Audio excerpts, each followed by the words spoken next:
Thank you very much to everyone, and especially our guest speakers, the editors.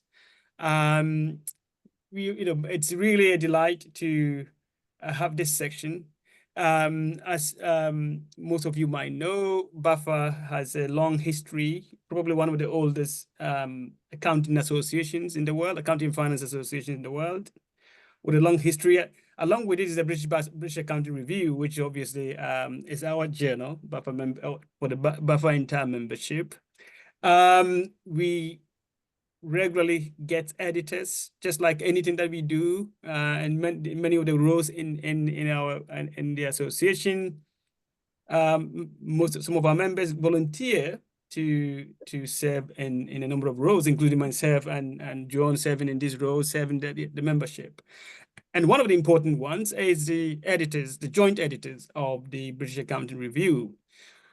And currently, just following our equality, diversity, inclusion rules, the current editor's time is coming to an end. It's not coming to an end yet, but it will come to an end on 30th April 2025 next year. So we are starting a process of appointing new editors.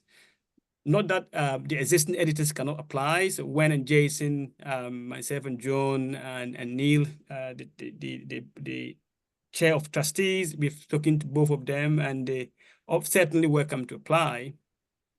But then following the EDI rules, we need to just open it to larger membership, and anyone with interest will be able to express their interest in it.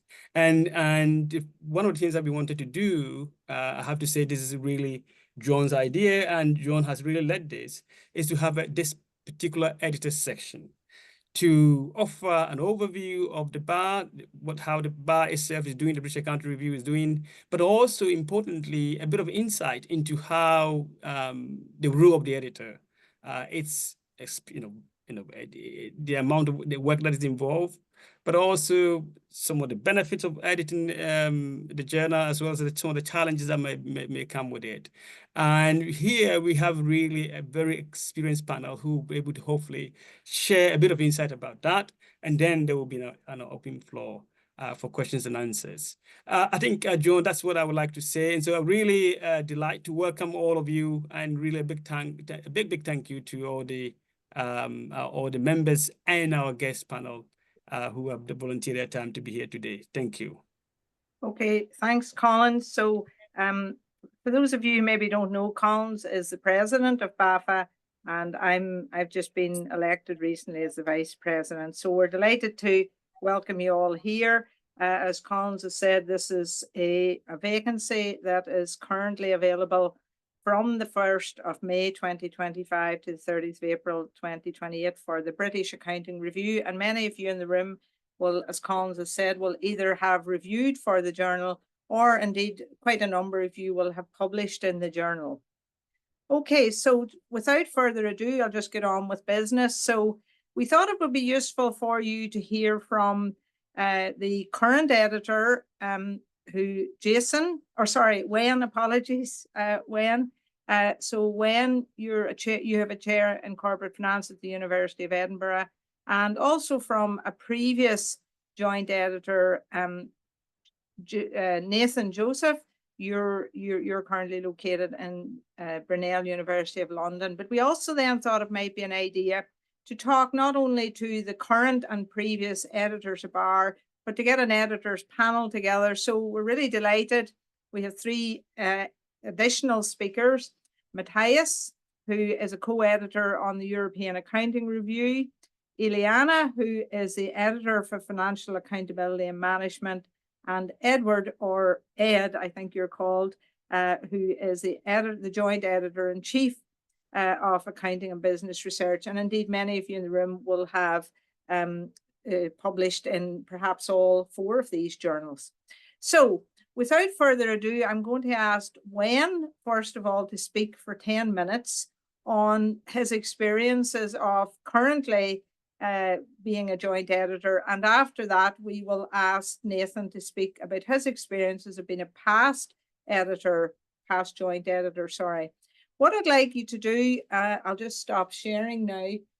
What I'd like you to do, I'd like you to put into the chat any questions that immediately come to mind, because you'll have forgotten what the question is perhaps in 15 or 20 minutes.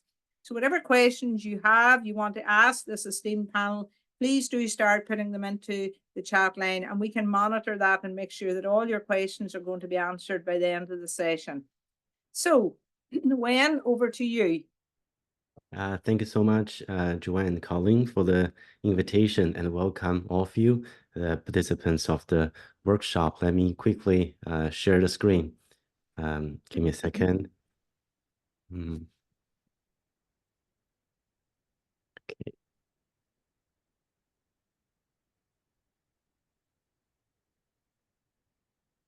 Do you see my slides now?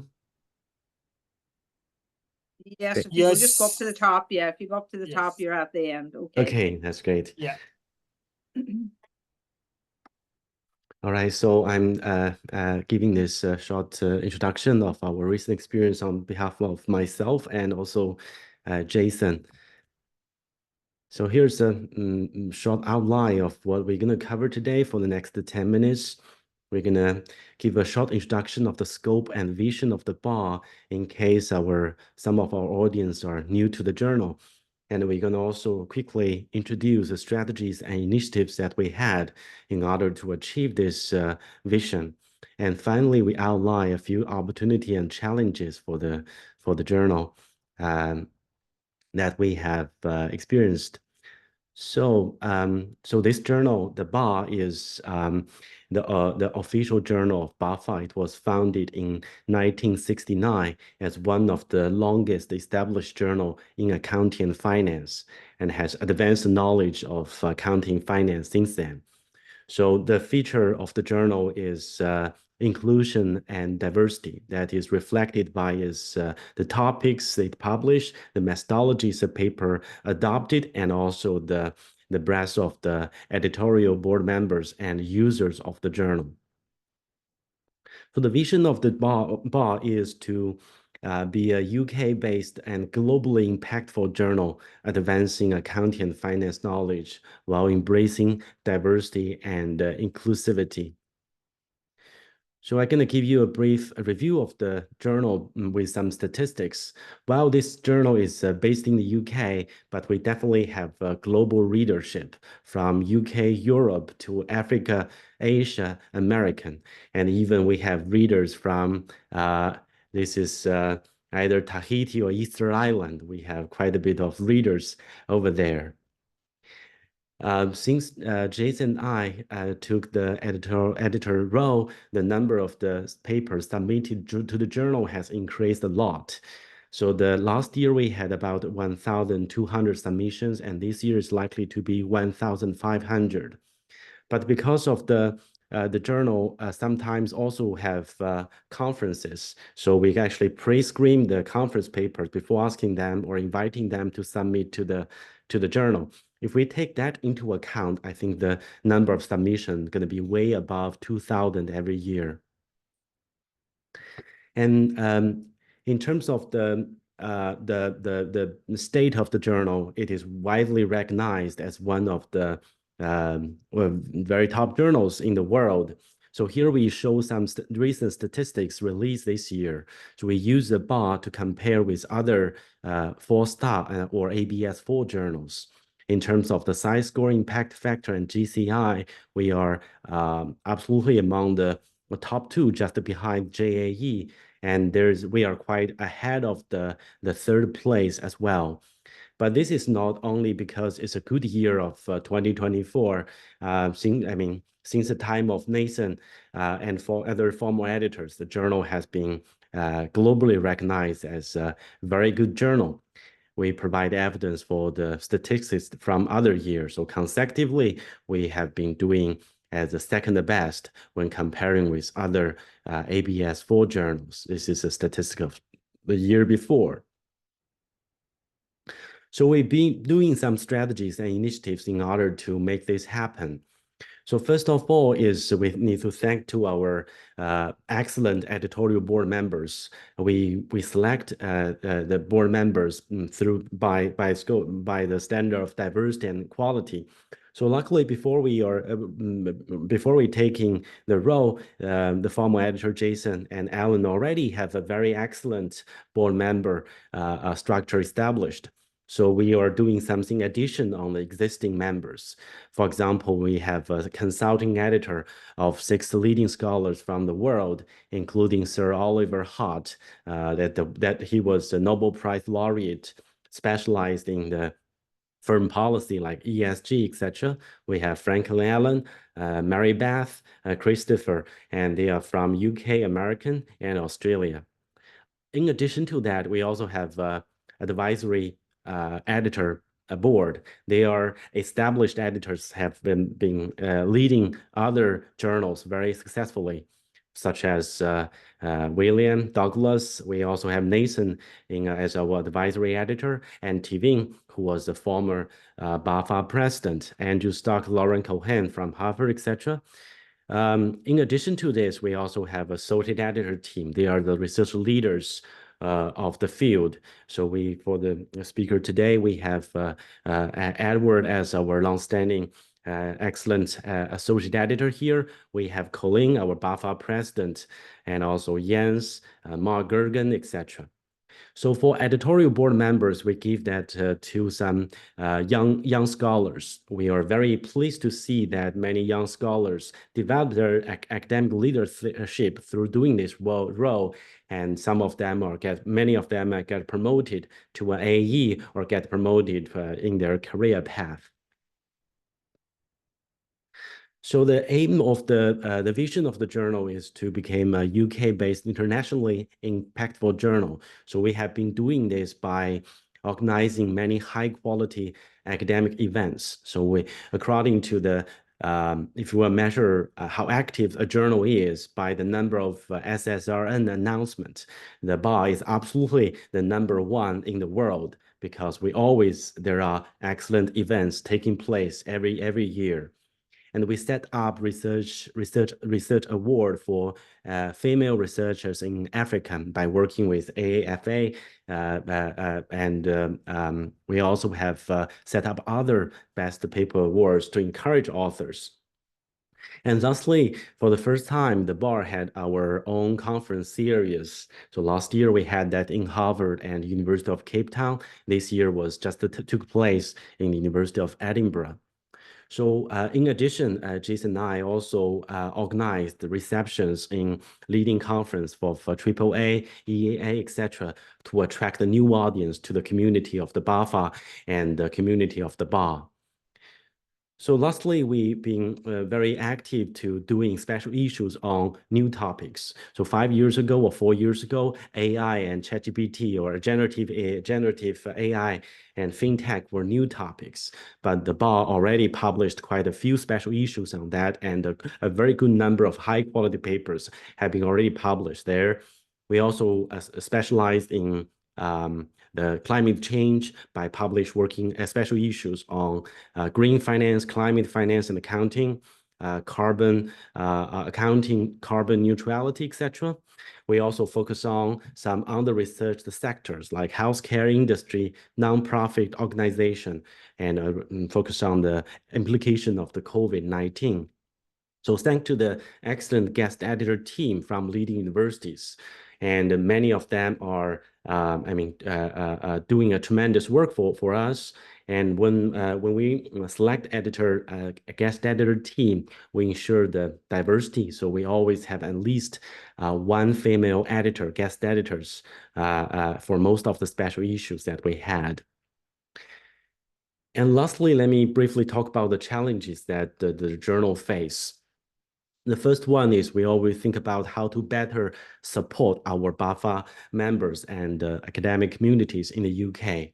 So by doing so, we try our best to foster diversity in various ways and provide opportunities for earlier career researchers to develop their career. And secondly, a consensus among Jason and I and editorial board members is that when the young researchers submit their best work to the bar, whether they can count on the bar to secure a job position in a good university. So in order to make this happen, we need to further enhance the quality of the journal. And next one is, so we do not only measure our success by the figures of impact factor or citations. We also would like to publish groundbreaking research to advance the knowledge in accounting finance and addressing emerging topics in the discipline.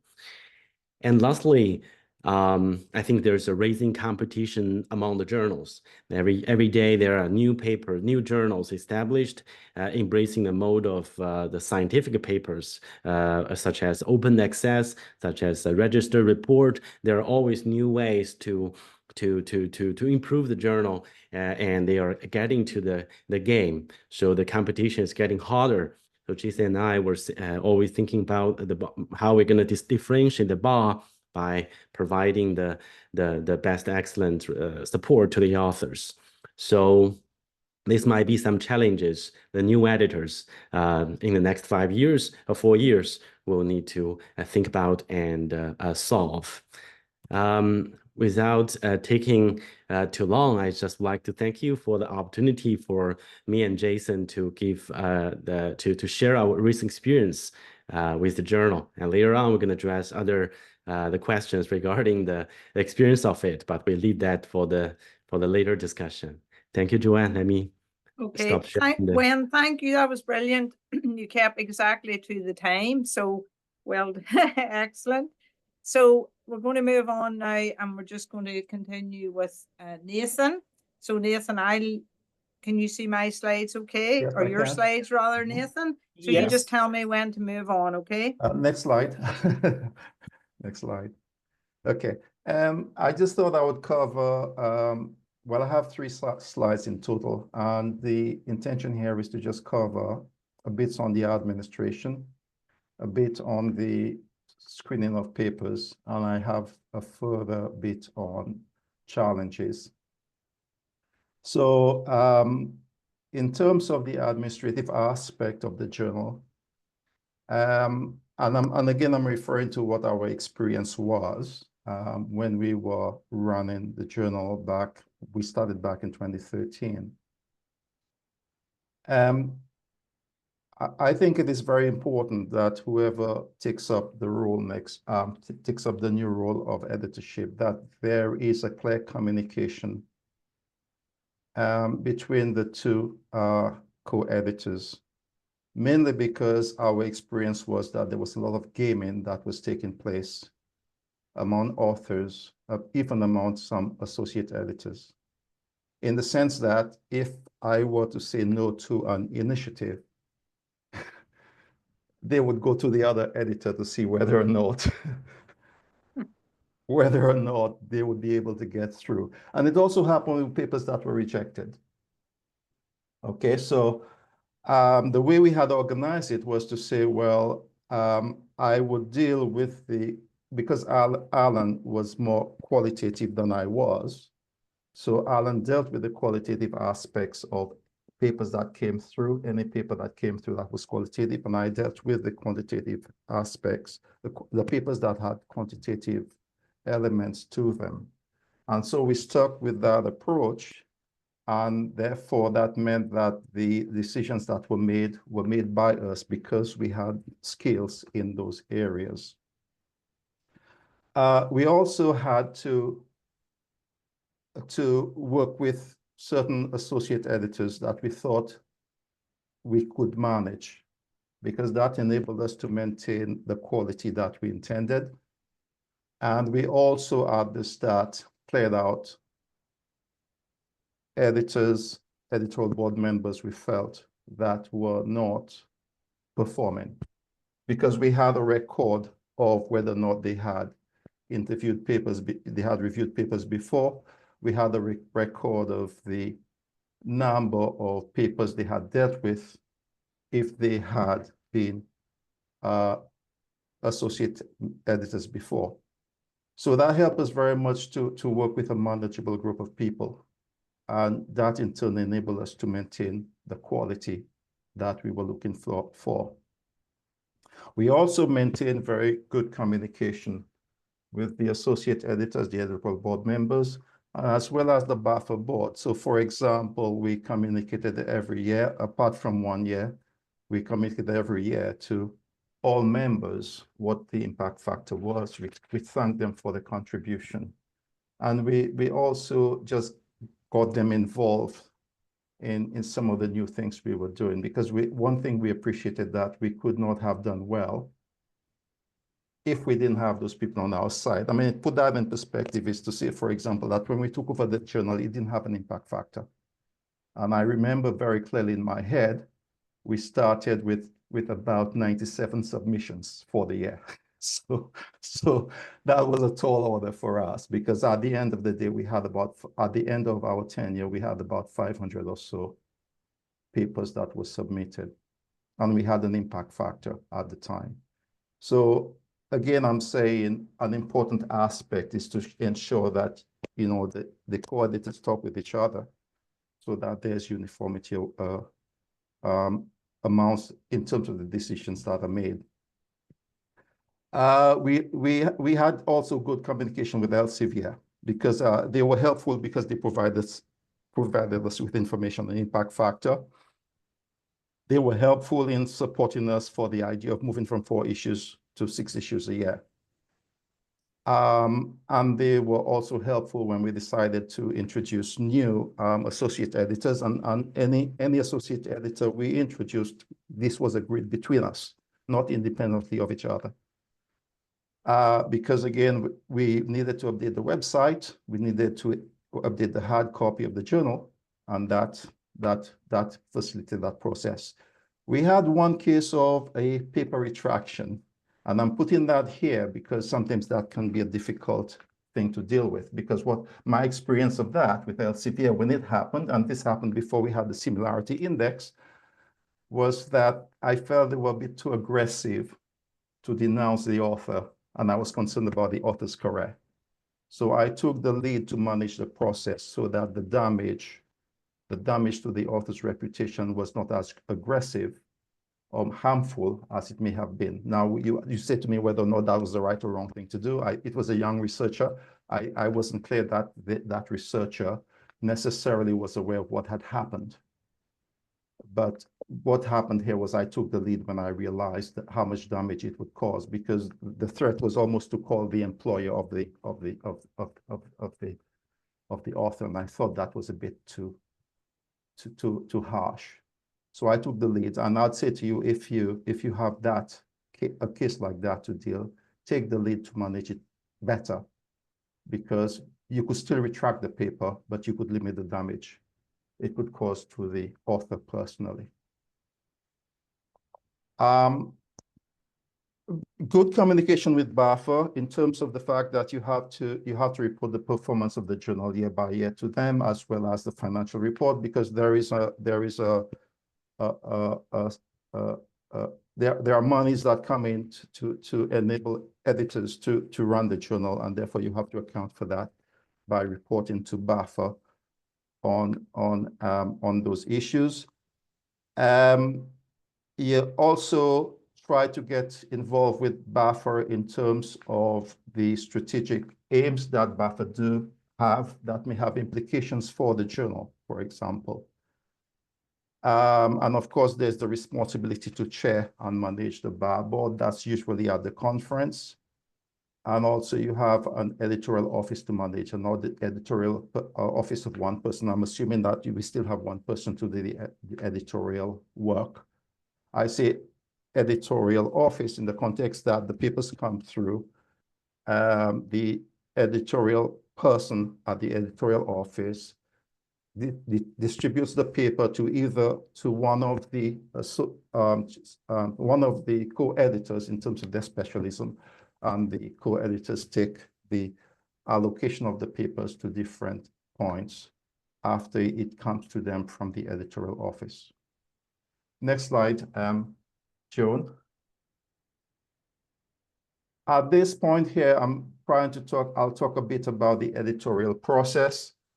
Again, when I'm assuming that I have a similarity index of 15%, I don't know to what extent that's still the figure, and I cannot recall for sure whether exactly it is that number. It's a while ago, so I'm assuming it is 15%. So if a paper came through and the similarity index was more than 15%, it would be important to do checks, because again, you could appreciate that a paper that's not published yet can appear on the university's website or somewhere else, or even on SSRN, and therefore that may boost up the similarity index. So it's important to check through the details provided by the algorithm to see whether or not that is in fact a non-published paper, in the sense that it is not in a journal.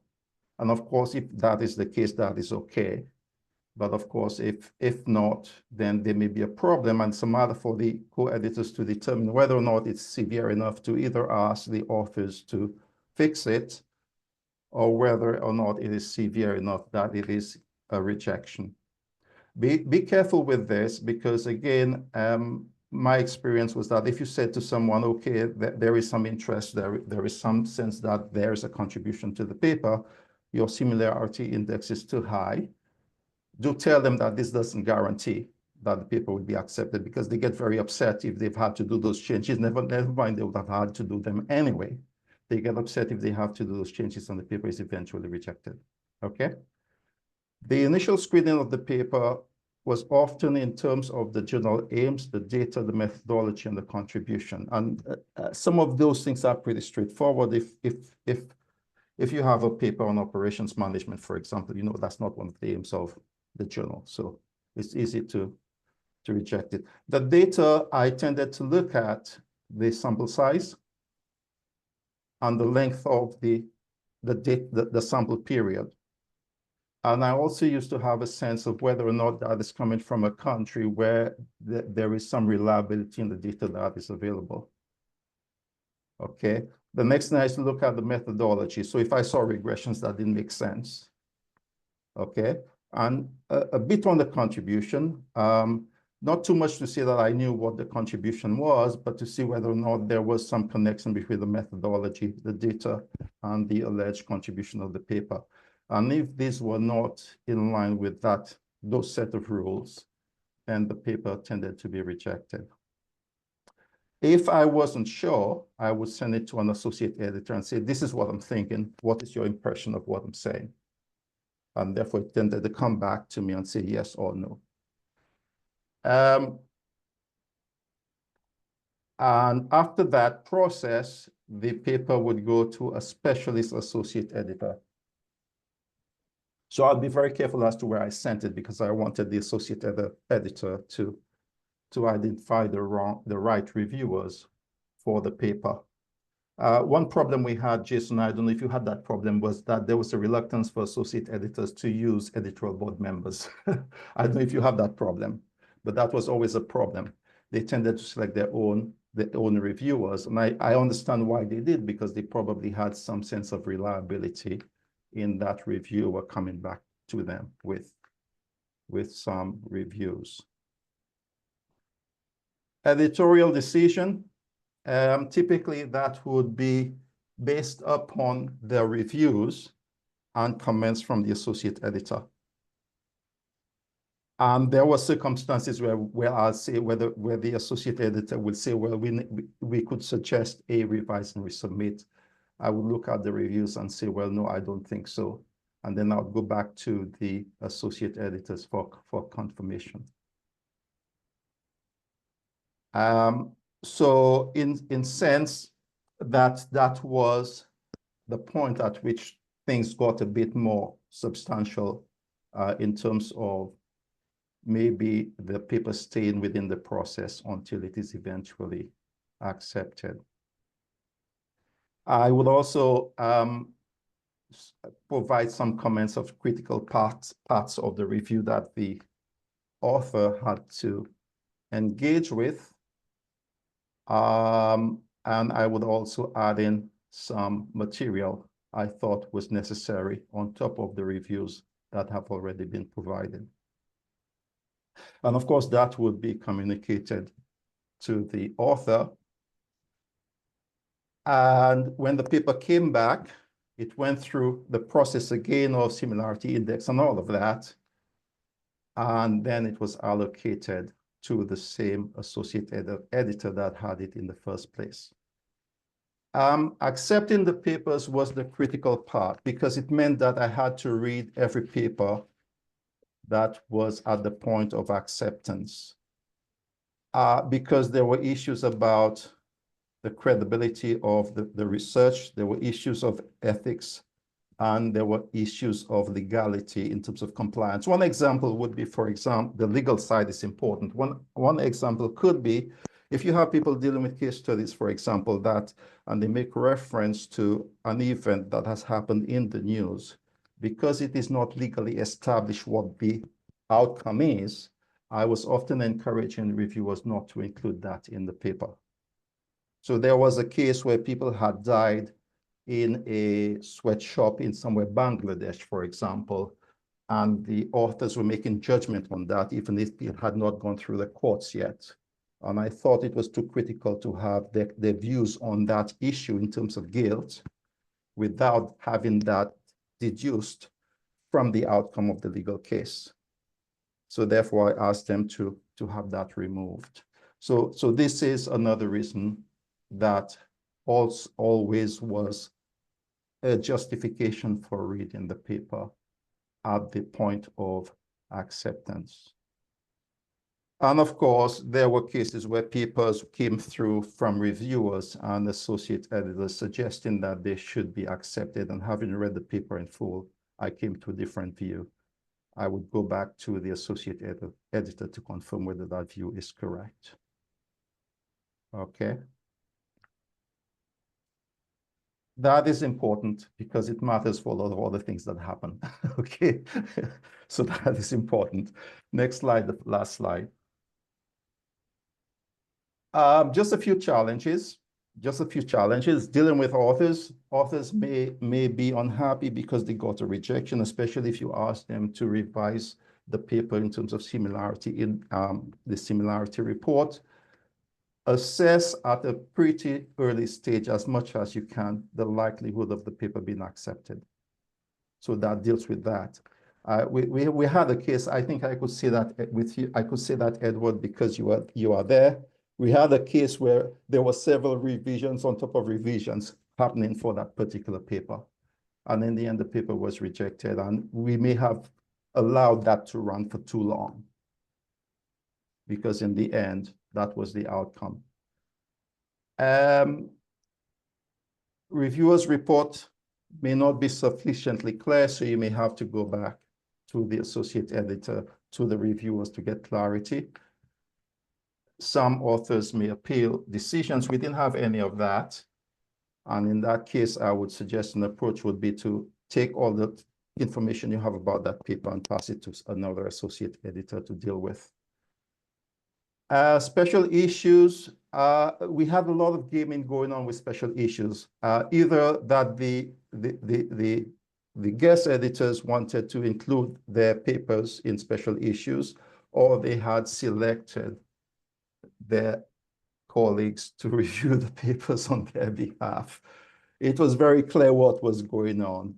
I would suggest to be clear about what the rules are to guest editors in terms of the review. There is an important point there, because again, you cannot treat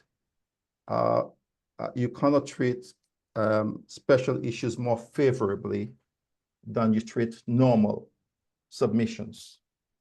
Okay, so be careful as to how this is handled, because both myself and Alan observe lots of gaming going on with special issues.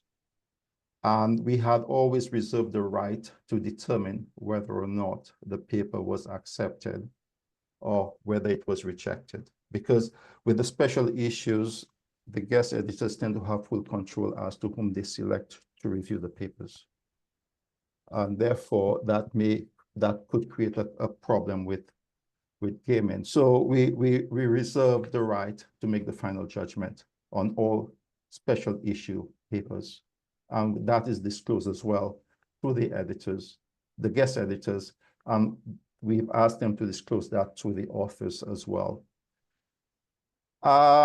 Strategic issues, if they are unusual, of course, you could get advice from the board, you could get advice from consulting audit. We didn't have consulting editors at the time we ran the journal, but that exists now. You could make use of that. And of course, you could make use of BAFA. So these are the 3 slides I have for you. I'm assuming I am within my time limit.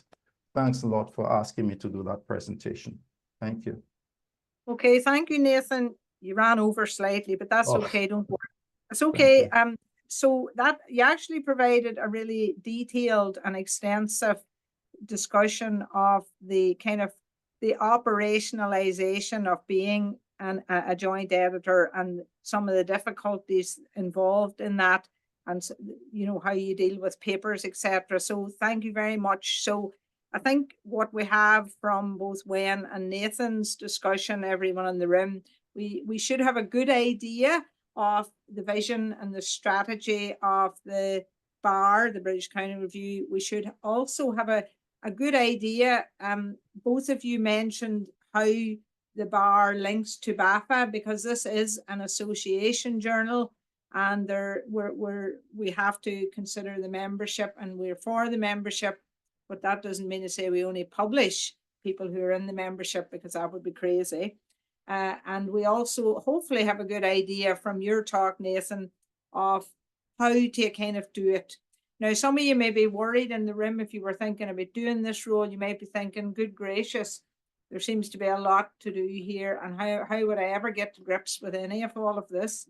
But there is a period of shadowing with an existing an assisting co-editor. So there are safeguards put in place here before you would be thrown in at the deep end.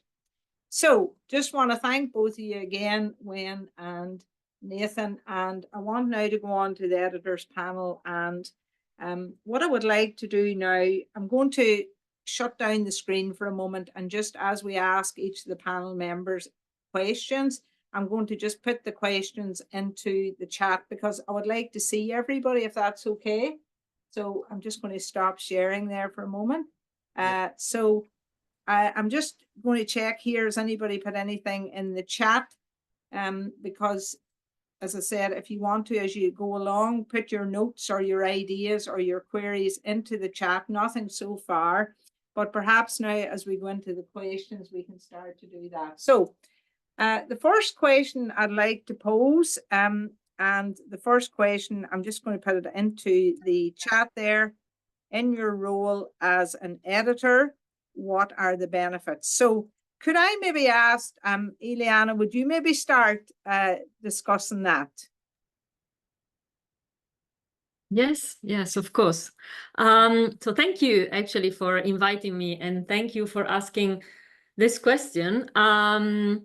Well, when thinking about the benefits of being an editor, well, in a way, we need to distinguish what people may think maybe more, let's say, benefits related to what I would call extrinsic motivation, like performance related kind of standards, like putting this in your CV and being something that can be used for a promotion or hiring or anything. And I really think that, well, perhaps those may be some benefits of doing this, but honestly, I don't think that a person like decides to be an editor for a journal or an associate editor or take those kind of positions for those reasons, because also the kind of amount of challenges are probably higher than those little benefits. And I really think, actually, for me at least, I really see a lot of benefits which have to do with intrinsic value of being an editor. So I really think that being an editor is very much about having this, well, in a way, this sense of serving the community first and foremost. So I think really the big satisfaction of being an editor comes from being there serving your community. You have grown up in certain communities, and then you manage then to get there and give back to the community also what they have given to you, and possibly also trying to help other colleagues to develop their ideas, to develop their research. And in a way, I think there is a lot of, also in what when and Nathan were saying, there is a lot in terms of this, that you can really help to contribute to knowledge production and dissemination, and also to encourage people in your community, sometimes also to take not necessarily the most taken for granted routes. For example, and I will close here, perhaps I will go to back to this later, but I really think that in a position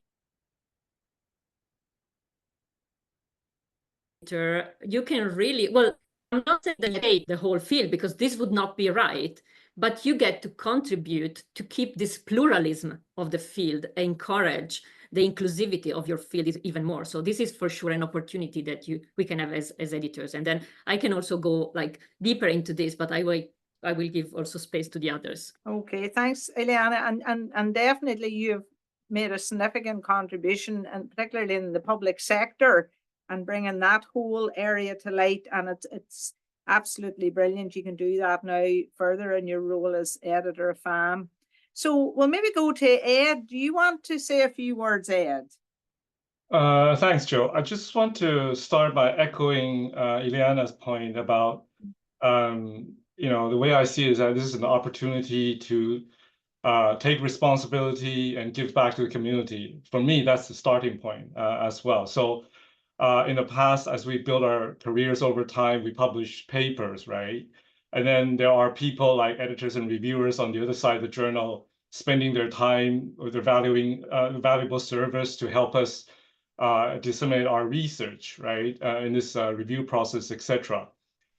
So, and then, in a sense, in our academic kind of system, having a credible and respectable kind of publication outlet system is essential, right, to the development of our community and profession. So an opportunity like this to be entrusted and to serve as caretaker of journals as an academic kind of a platform or system is an important experience. The other 2 points I want to make, perhaps, on a personal level, I think there are also 2 other aspects I would like to add. So I think it helps, first of all, it helps enrich your professional kind of experience and, kind of skill set, if you like, beyond the usual thing that we do as university academics in terms of our own research, teaching, and, university admin. Because journals are generally has a broad range of stakeholders, right? Including authors, including reviewers, editorial team, board, etc., publishers, right? How can we forget? And then even event organizers, association members, if it's an association journal, of course. So we have to engage with a lot more people than our own colleagues in the university, right? Students or, colleagues or co-authors of our own immediate research, right?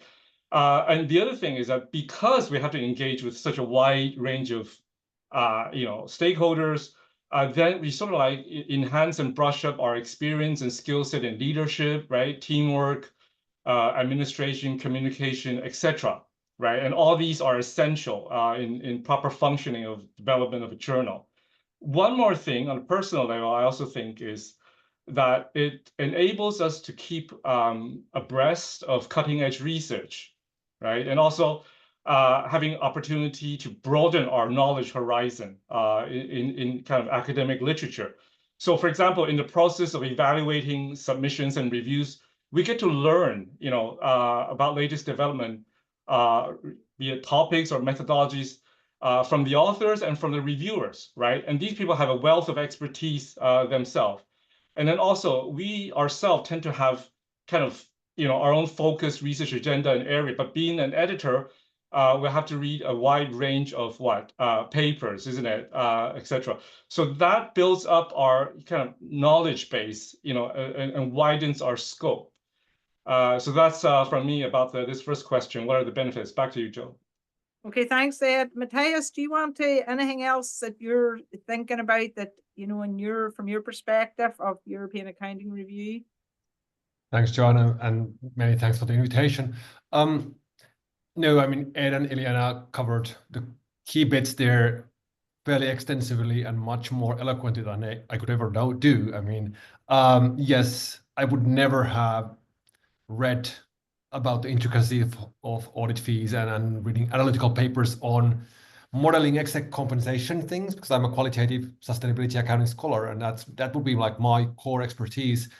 And now, as my role as a co-editor of a generalist wide range journal, I get to read kind of all kinds of things. I learn about those things so much. So on a personal level, that's definitely something there. Perhaps the only thing I'd like to add would be I would emphasize the intrinsic motivations, sort of the belief that this is the way I can serve the community. Both when I was an editor of a smaller specialist journal, so, the Social and Environmental Accountability Journal, that was a way to serve the community there, and likewise now the broader accounting community at EAR. The practical benefit also is that being an editor can provide a fairly good cover of various kinds of uni admin roles if you're not very keen to take on those. So it gives you kind of also within your university an opportunity to focus on something you like to do. If you're not keen on going into certain types of roles in university, that's what happens to all of us. We get to do research. At a certain point, they start coming after you, asking you to join this committee and that committee and being there and here. And in a way, taking control of your own academic career in a way that, okay, I kind of like reviewing, I kind of like engaging with research, and this would be a way I can serve the community and be there present and get all to those things Ileana and Ed highlighted previously. So that's my 2 cents on this one. Okay, perfect. And Wayne, do you have anything further to add to that? Thanks. I just add that I think that being editor, we have opportunities to work with a large number of great people and learn from their expertise and responsibility. The second one is it's a privilege to read so many new papers, tons of new papers on daily basis, and many of the papers having exciting ideas. I still remember one was using the language, which I read was whether the language has a tense, future tense or not, to infer people with different language skills have different subjective discount rate. So sometimes we read papers and feel very excited about that, and it's a privilege to engage with authors, to give to handle them and providing feedback.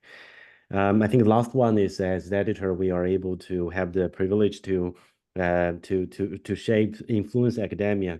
One example was before I take the editor role, I saw the paper, for example, on gender equality and many others topics were published in the bar under the editorialship of Nathan, way before that topic became a hot topic for people to do. So Jason and I was trying to promote some new areas, which is not like chasing the trend. Instead, we address some important issues by special issues and believe these topics will have a long-term impact. That's all, Jill. Okay, and just Nathan, have you any just a quick response, because we want to get on to the next question? Not really. I mean, just to say, when I became the editor for BAFA, I remember saying, Mike Jones said to me, well, there's a vacancy, you apply for it, because I had been an associate editor. I said, Mike Jones, I don't want to do this. He said, well, it's gonna help you in lots of different ways. And that is very true.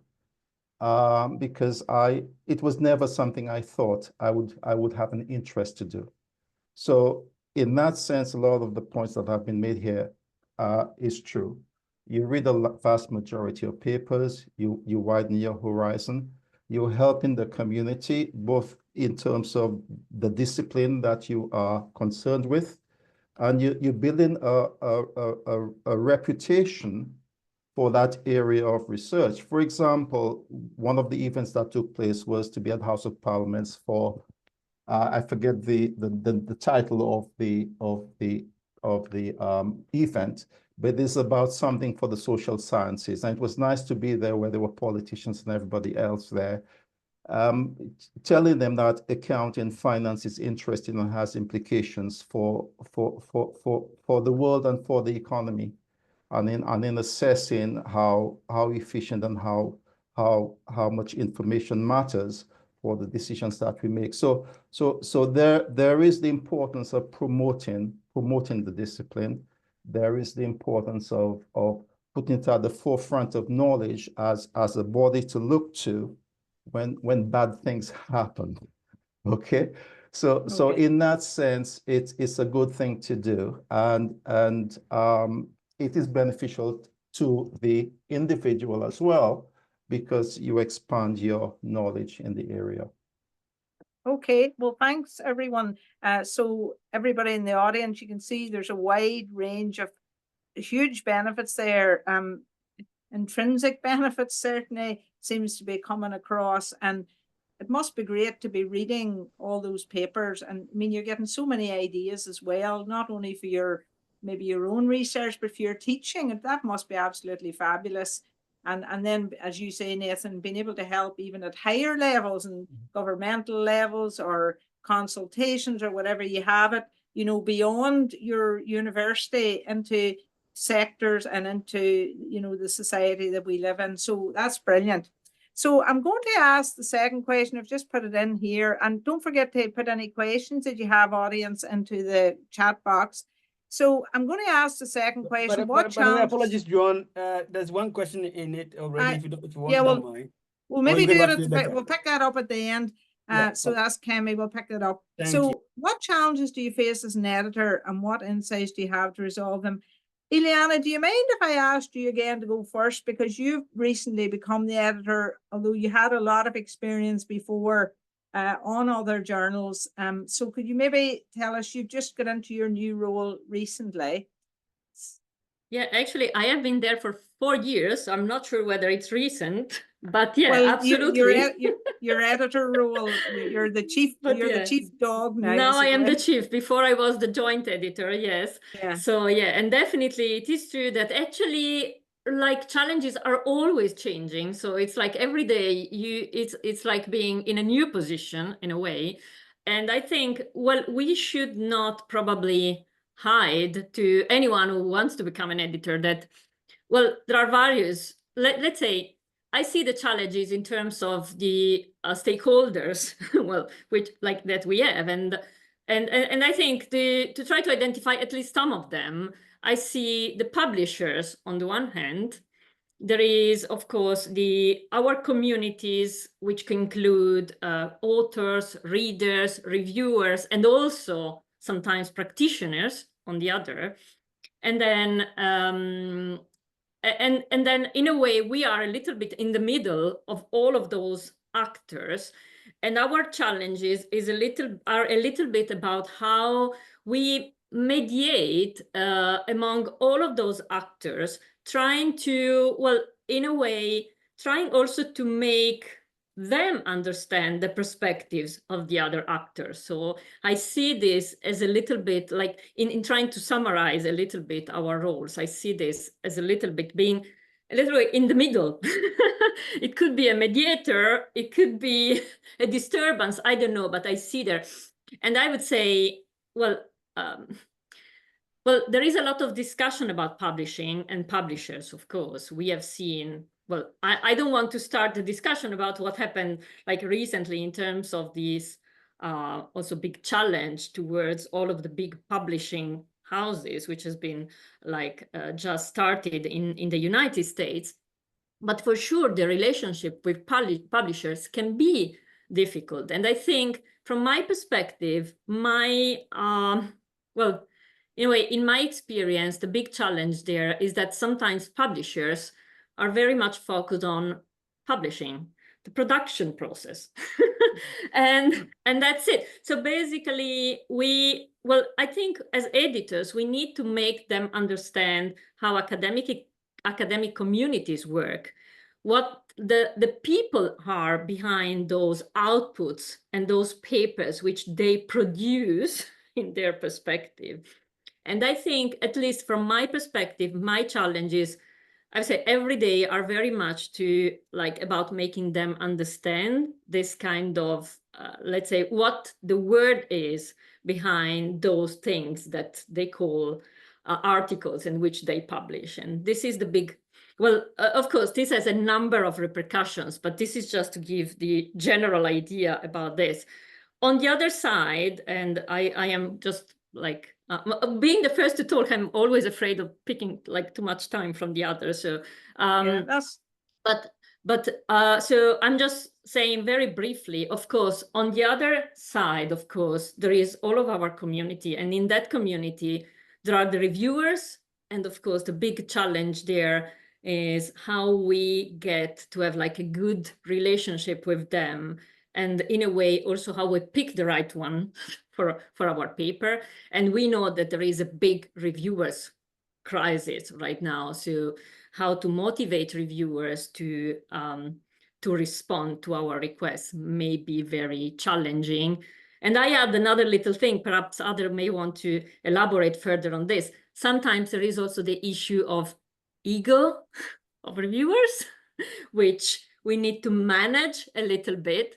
And there may be also, on the other hand, the ego of authors that we need to manage a little bit. And again, I can articulate this a little bit better, but I think, again, we need to keep this balance between understanding how much a paper should be completely written in the way the reviewers would want to write them, or rather it is up to the authors to understand and interpret this and see whether they want to take that kind of challenge or not.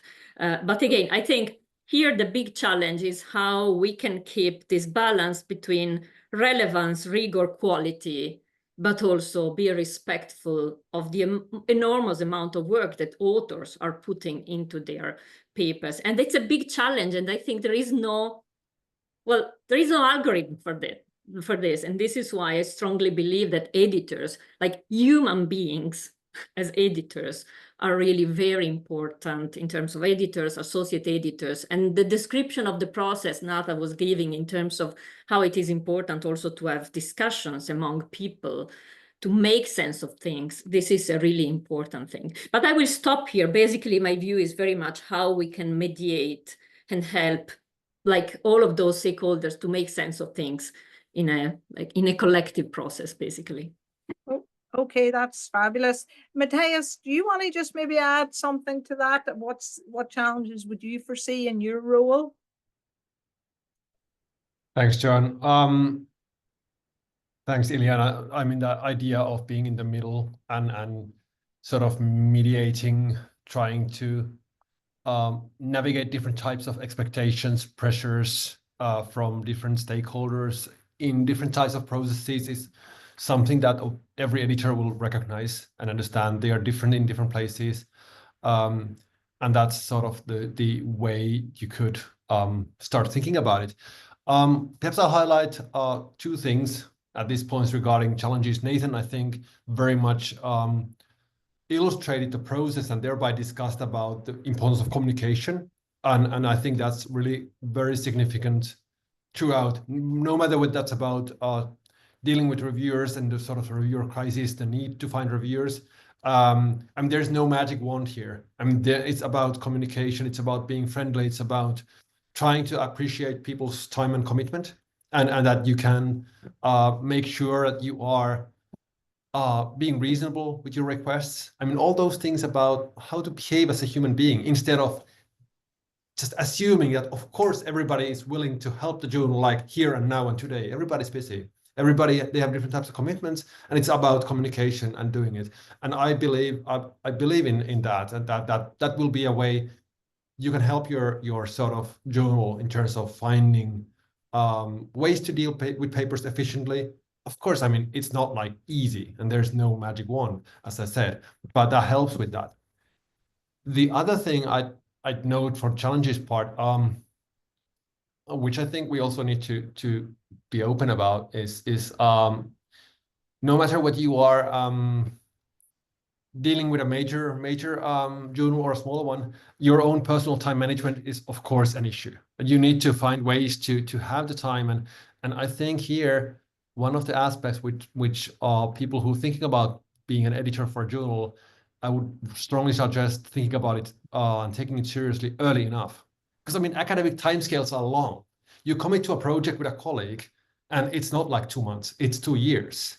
You are going to teach something like the next academic year, and all those commitments are there waiting for you. So in terms of making sure that you have from your university, from your faculty, from your dean's office, whatever it is, that you have the sufficient support in terms of having the time. Because I mean, personally, I mean, I'm at a small university, I'm at a small unit, and that creates its own challenges, which means that, I mean, I would like to have more time to do this, honestly. And that's that's life. I like to do this thing.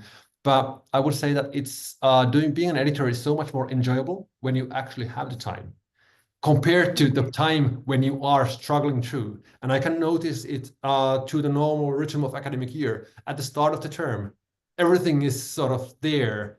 You got plenty of submissions, you'll be very busy. So that is normal. But in general terms, making sure that you communicate at your own institution that, yes, this is something that will take time, they will appreciate it, and you can get sufficient opportunity to do it properly, and thereby make it more enjoyable for yourself. Okay, thanks, Matthias. Ed, do you have any other challenges that you can see that you've had to deal with? Well, thanks. I totally agree with the points raised so far. In a sense, I would like to, you know, sort of like mention a little bit based on my own experience, potential, you know, solutions, if you like, to some of these issues. So I want to start with what Matthias just mentioned about time management issue. This is definitely a very time-consuming and serious responsibility, right? So we're doing this on top of our own university work, right? Teaching, admin, etc., right? So you get maybe some exemptions, some schools, other schools won't give you that. So the way I see it is that basically 2 aspects to this. One is personally, you will have to, you know, brush up your organization, you know, kind of management, time management skills, priorities, and etc., these kind of things. And most important thing is that you need to be very committed and dedicated to work. You probably won't have a lot of time during the weekends yourself anymore. So that's that. But apart from just trying to seek help from within your university in terms of exempting you from some extra, you know, teaching or admin, I guess another direction to seek assistance is actually within the journal. So go to your editorial board, the editorial team, and try to identify those that are willing and proactive to contribute to things, and then try to delegate it to them, and sort of like share the workload if you can. And then, but then that leads also to the issue of how to motivate these people to want to support you, and also participate in some of these initiatives that a journal is taking up, right? So identify, you know, proactive and willing members in editorial board as a resource. But then at the same time, you need to try to motivate them to be able to, you know, take up, step up and do a bit more. Then on the point that Ileana also mentioned about reviewers, right? So the way I see it is that this is it is the reviewer that actually has very strong influence on journals, you know, generally. But what makes a good reviewer? What makes a good review? You see, so is it to be quick, or is it quality, right? So quickness or quality, or is it critical or constructive? Do you see what I mean? And sometimes these are not easy to balance. So what happens is that if we analyze this, the reviewer is basically offering voluntary service, right? They're basically offering volunteer service. And then so what happened is that how we actually, try to motivate them to be willing to give their time is very important as well. So generally, I think sometimes journal would say, hey, you know what, maybe we can give them some Best Reviewers Award, or we can share them some honorarium, some fees for reviewing in time, etc.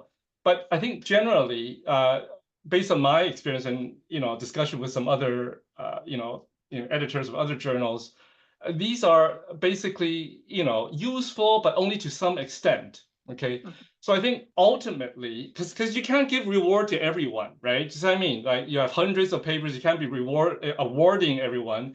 And to be honest with you, getting honorarium or some kind of pay for submitting a review in time for $100 it's nothing really of the time that we spend. And then, our university probably offers a lot more research budget sometimes. So having $100 isn't necessarily going to change. I think the way I see it is the journal's own reputation and quality itself is an important driver of motivating reviewers. So if I'm a reviewer, of a high quality, credible, highly respected journal, then I would feel that there's a sense of honor and responsibility involved. So at least that's for me. I wouldn't say this for everyone, but for me, then I would feel more motivated to do it, right? And spend more time and effort and all that. To some people, not to say that if other journals ask me to review, I would take up my responsibility any less, not at all. But in a sense, at least, right? The journal's own reputation and quality, I think, is an important driver, right, of willingness to review and the effort that reviewers put in. Back to you, John. Okay, thanks very much. I'll not ask Nathan or Wayne because you already had covered that. Could I maybe ask Wayne in particular? Wayne, could you answer? The first question: are the editors, the joint editors in BAR, allowed to, I think, make a special issue, or I think as proposed special issues, or is it the associate editor? So if you could maybe put an answer in for that. Ian, you've asked a question about, do we consider BAFA to be a learned society, and how important is the journal in pursuing the interests of the underlying association? And the answer is, well, I see, Collins, you've put an answer in. Absolutely, we do consider ourselves to be a learned society. And I think to some extent, Ian, how I would feel about BAR is that BAR should be able to reflect and accommodate the research interests of the community. Now, from time to time, as you know, that's in and that's out, as it were. Sometimes it's more reflective, other times it's less reflective. And sometimes I think we maybe need a rebalancing of the research interests that are currently being published, not only in BAR, but in any journal, I guess. But absolutely, that would be something that should be on the watchful eye, as it were, Ian, of the leadership of BAFA. There is also, we haven't mentioned it to date, but there's a BAR steering committee, or steering group, I think they're called, and they have regular conversations with the joint editors to address issues such as this here. So there are important governance arrangements that are in place you don't want editors who are going to run away off and do their own thing, as it were, and take the journal in a completely different direction than what isn't expected. So I hope, Ian, I don't know if we have answered your question there. I mean, obviously, Collins is talking about all of the other activities. As you all know, BAR, like the European Accounting Association and the AAA, we have a number of special interest groups. We have lots of interactions with regulators and the professional bodies, for example. So the journal is one part of that there, but certainly it should, Ian, in my view, reflect the membership and the research interests. And Wayne has already pointed out that there have been a number of special issues the last couple of years, which do reflect that nicely. There's always room for improvement, I suppose, with respect perhaps to some subject areas, but that's the job of the steering committee to talk about that. So we're on now to the last question, which is, I think everybody has been brilliant in answering the questions. And really the last question has got to be, this is an association journal like the European Accounting Review and British Academy of Management. So we want to ask, what are the differences, do you think, between editing an association and a non-association journal? So I'd like to ask Matthias that question first of all, if that's okay. Is Matthias still here? Yeah. Getting myself unmuted. That's okay, no problem. The usual thing, trying to find the right button. Yeah, I think, I mean, in terms of being currently, I'm at an association journal, so a co-editor of EAR, which is of course the journal of the European Accounting Association. Previously, I was the editor of SCAJ, which is a house journal for the Center for Social and Environmental Accountability Research. So we are sort of been in both types, and a community and association journal. And I think one of the key things there when you are dealing with an association journal is that I think myself, I'm basically holding a baton for a certain period of time. And I'm sort of serving the community. The journal is owned by the community. The association, in our case, being the European Accounting Association, which has been there for decades. And the journal is there to serve the members of that community. And the community, in this case EAA, tries to advance knowledge in the field of accounting and finance, basically. And there I kind of personally think that, well, of course, it's the role and the responsibility of the editor to develop the journal, take initiatives, make small tweaks, advance the journal in a way which is like reflects the challenges of the time, make things which are needed for the journal to prosper. That's why you have been selected to be an editor, to take care of the journal for a certain period of time. However, I think the key is to respect the ethos of the association. So any major changes, any kind of larger things when you are dealing with an association journal, that goes down to the formal governance, of course, of the association, but also sort of the informal governance, the informal ethos of how things are run. So we get down to communication and discussion again, informing, being in touch, and actively discussing that, okay, how do we see this journal? Not only those who are actively within the journal editorial roles there, but also those who are actively involved with the association we are serving. So I think that's one of the key things there. I'm trusted to take care of a journal for a certain period of time. I'm taking care of it, developing it, but at the same time, respecting the broader community. Okay, thanks, Matthias. Nathan, could I ask you, maybe you've had time to reflect since you're no longer the co-editor, so could maybe you answer that question too? Well, I have not had experience of being an editor for a non-association journal. My only experience has been with BAFA. So I need to make that a bit clear. A lot of the changes we brought about, we had 100% support from BAFA. Okay, and that includes, for example, increasing the number of issues from 4 to 6. That includes changing the face of the hard copy of the journal. And Lisa, you were here.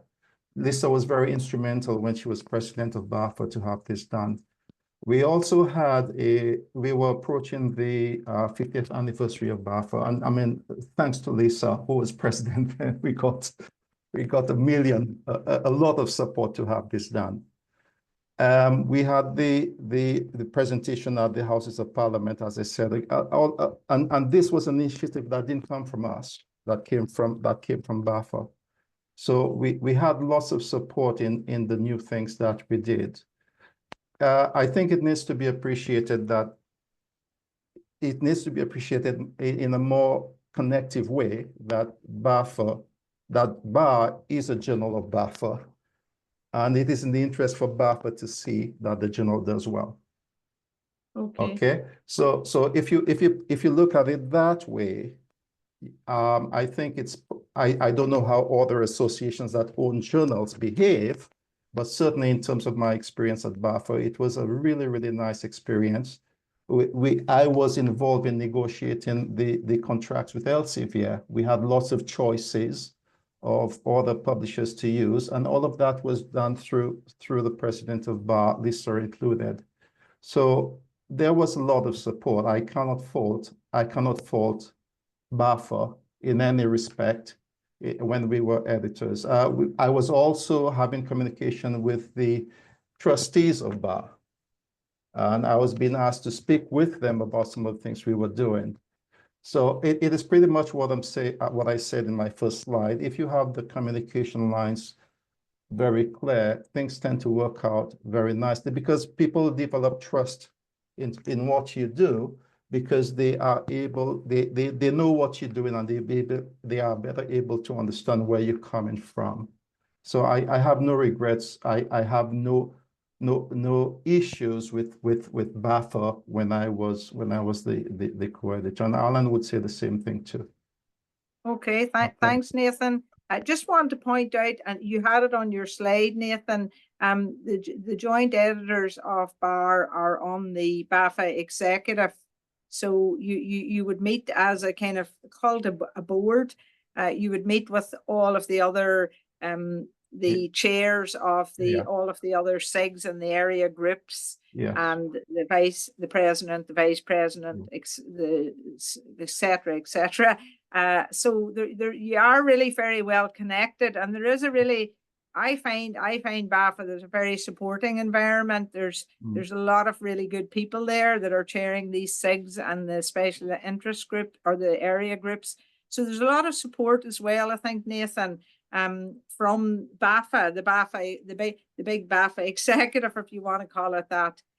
So maybe, Wayne, I'll maybe ask you this question. What's been your experiences of, or, do you see any differences between editing an association and a non-association journal? Maybe you might not, well, what's your response?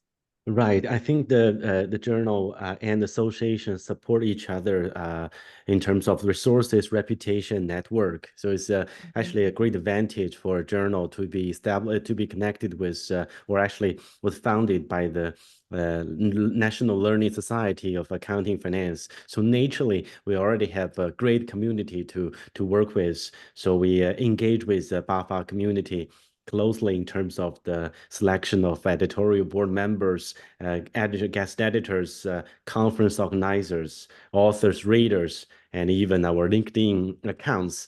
So BAFA as association is very active through so many working groups. So many conferences or events are taking place on a yearly basis. So the BAR work with many of them to attract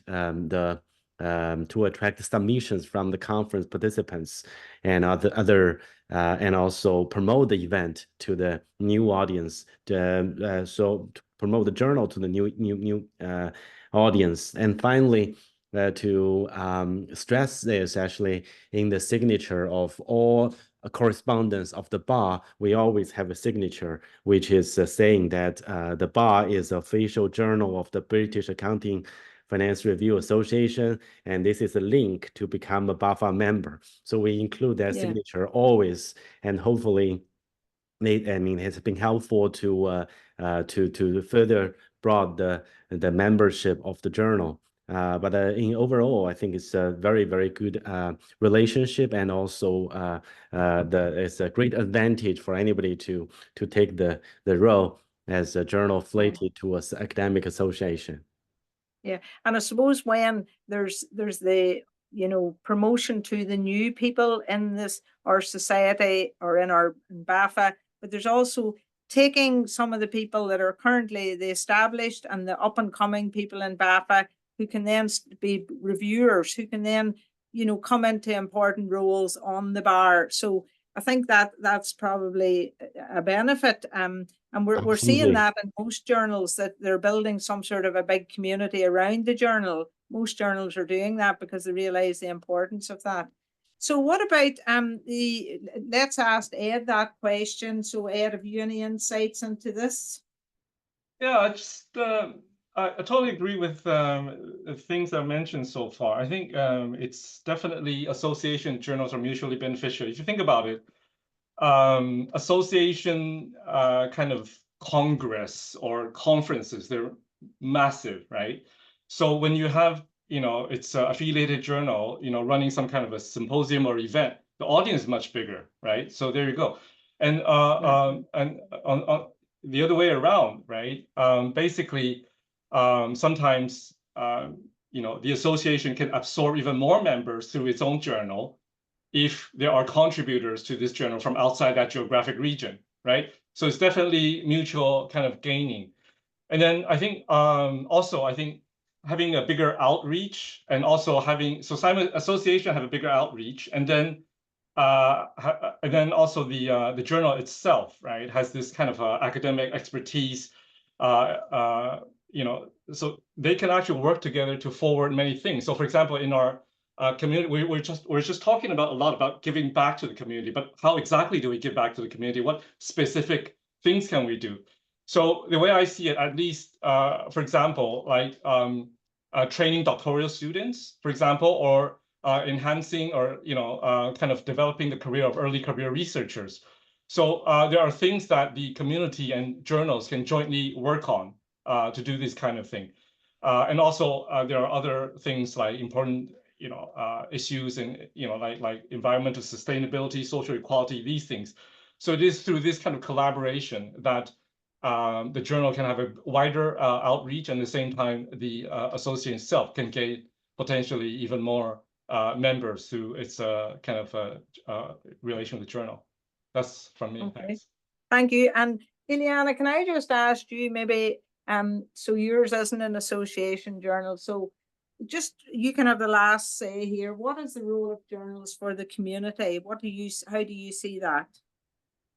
Well, in a way, I think, what we could say is that whether you are an association journal or not, in the end, you have this dialogue open with your community. And I really think that it is very good that we have actually a diversity of journals, some of them more related, more connected to associations. You know that I am a president myself of the International Research Society of Public Management, and we have an affiliated journal there. And I can see why it is important, of course, like having this kind of relationship and have for example, in the case of accounting, most like associated, like some association journal are in a way generalist journal, which show the variety of like our accounting, or in the case of BAR, also the accounting and the finance discipline, which I think is very good because it shows the diversity. It allows like to also to have a, let's say, a united front and a united view when, for example, in the case of like Nathan was telling, that when you have also to show what the accounting discipline in a certain area is like in more generally. And then and on the other hand, I think it's also good to have journals which are more there like around the community and may not necessarily be related to a specific associations, but then in the end, people in the association are still connected with those journals. In the case of FAM, of course, there is a natural connection with the people who do more public sector or non-profit kind of research. And paradoxically, the fact that we are not necessarily an association journal allows us to be a little bit also in different communities and trying also to link those different communities, not trying to exclude necessarily someone from anyone, but just more creating links. For example, we try to link the public management community, the accounting community, and the public sector accounting communities, which paradoxically have different events, different realities, but also are big friends. So in a way, I think the way I see this is that actually, well, journals, well, in a way, wherever they are there to enhance the plurality of the knowledge that we produce and, well, in a way, recognize this and create this dialogue with communities. And I totally agree with what was said before. This dialogue, it's what strengthens both the communities and the journal. So definitely, I think this is, well, I think for me, the key point around all that was said is the inclusivity whether it's an association journal or not, I think the inclusivity, the pluralism that we can ensure in our journals is really key to make us stronger, especially in our field. So this is definitely something that I think is also emerged everywhere. But I stop here because I know I'm conscious of time, and I'm really grateful for you for being such a great timekeeper also in all of this. That's and good. Thank you asking very much. nice questions. Yes, thank you all of everyone, the 5. That's been absolutely brilliant. There are just 2 outstanding questions on the chat. This is for the bar. Are editors allowed to make special issues? So could you, Wayne or Jason, could you actually decide, oh, tomorrow I'm going to make a special issue on X, Y, and Z? Well, the answer is no. The editor can't make a special issue. So we establish a very transparent procedure for applying for and also approve special issues. We post that through the network and newsletter of the BAFA, the LinkedIn page of the bar, and also SSRN. So we actually have an open invitation for people to submit the application. And after we receive the application, we consult with editorial board members to discuss the quality, expertise, experience of the proposers, and also ensure that there's a clear code of the conflict of interest. For example, we do not allow them to submit papers. Special issue editors submit a paper to the special issue, and we do not allow them to handle papers submitted by their co-authors or colleagues. So those places, I mean, they are in place to ensure the process is fair and transparent. So if you're interested in a special issue, you can still send a proposal to us. We can send you the link of the call. And the second question, when do we currently have a list of prospective reviewers? I mean, the system records all of the reviewers who have reviewed for us on different different subject areas, but is there a kind of a big list out there somewhere? Yeah, so the way people select are either based on the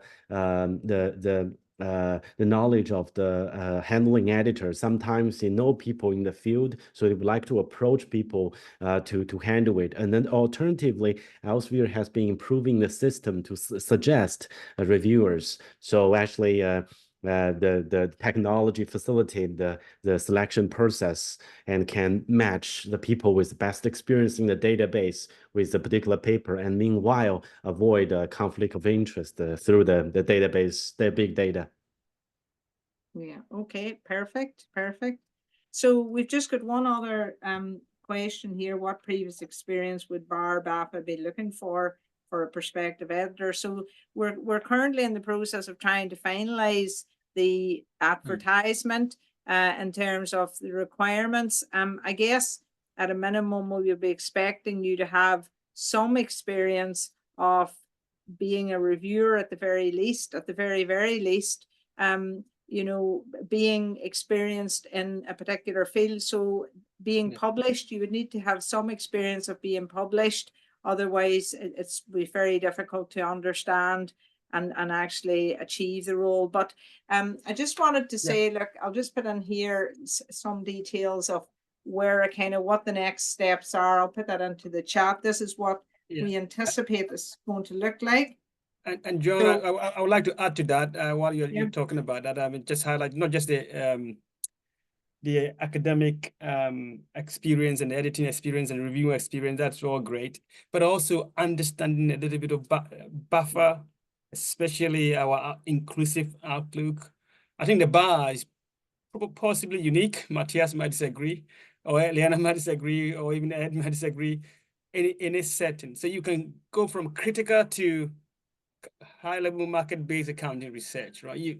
You really don't get any of the top 5 accounting journals that just doing that, and that's how it's set up in one way in terms of the scholarship, as one said, but also in terms of membership and everything that we do. We are really inclusive, and really somebody coming who understands that and will be able to embrace that is going to be very, very important as well for us. So we will definitely look at. You have to have some experience, as John has said, but also that side of the membership question. It is also important. Thank you, John. Yeah. Thanks, Collins. So we have a rough timeline. The vacancy will be advertised very shortly.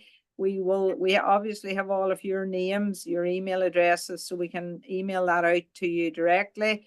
We'll be emailing via the BAFA newsletter. That's only for BAFA members, so we need to go wider than that. We need to advertise on LinkedIn. If you have colleagues, if you receive the advert, please do pass it on to colleagues who you think might be interested. Submission applications probably sometime, we haven't firmed up the date yet, in November, shortlisting and interviews in December, and then announcing the candidates in 2025. We're really looking for one person who's a specialist in accounting and one person who's a specialist in finance. That's the other thing that we really didn't mention here. And then there will be a handover period. So you wouldn't just be dropped in it. You would have support for a certain period of time.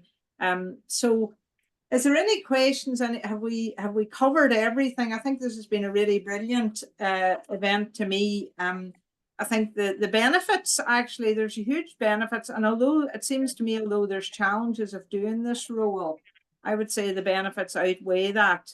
Yeah. Even in terms of being on top of your subject area and giving back to the community. I know not everybody necessarily wants to do that. So this is probably a job for somebody who wants to do that, if I'm being brutally honest with you.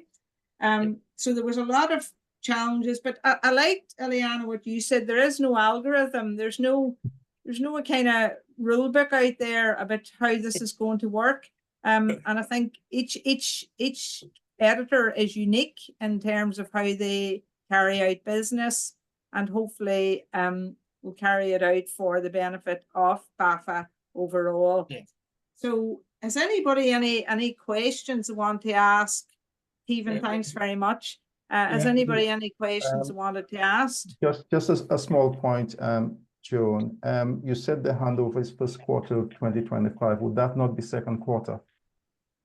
Well, probably, depending, Nathan. Okay. I think that would have to be a negotiation. Okay. Would have to be a bit of time, but bearing in mind also that Wayne and Jason might want to apply again. So, you know, we'll have to see. Yes, there will have to be an appropriate time frame, Nathan. Absolutely. Sure. Yeah. Just to add that we are looking for at least 2 to 3 months kind of handover process where there's shadowing going on. Obviously, Nathan, you know how that works as well. There can be challenges and with the backlog and all of that. Really, the only thing that I want to say, I know we're going to go about 3 minutes, is that this is really a service to the community. I think that is the key thing, really, that you want to. I think there are benefits, but probably the biggest benefit is serving the membership, the larger global accounting finance community, but perhaps obviously for us, starting from the UK, and that gives you a base to do that. And so please, we really need you to volunteer for this. We know it's a huge responsibility, and so on. But obviously there will be negotiation, and we will support you as Nathan said. And I think we've been supporting Gwen and Jason as well. Thank you. Excellent, John. Thank you. I hand over to you. Okay, so this is your chance now for your final questions. Otherwise, time's up, and we all have to get back to our. Some of us will be going back to co-editing and checking how many subscriptions have landed in the inbox in the meantime. I suspect. Okay. I don't think doesn't look like there's any more questions, Stephen. Or sorry, Colin. So I think we'll draw everything to a close. So if I could maybe just thank Nathan and Wayne, first of all. Thank you very much for your service, both past and current.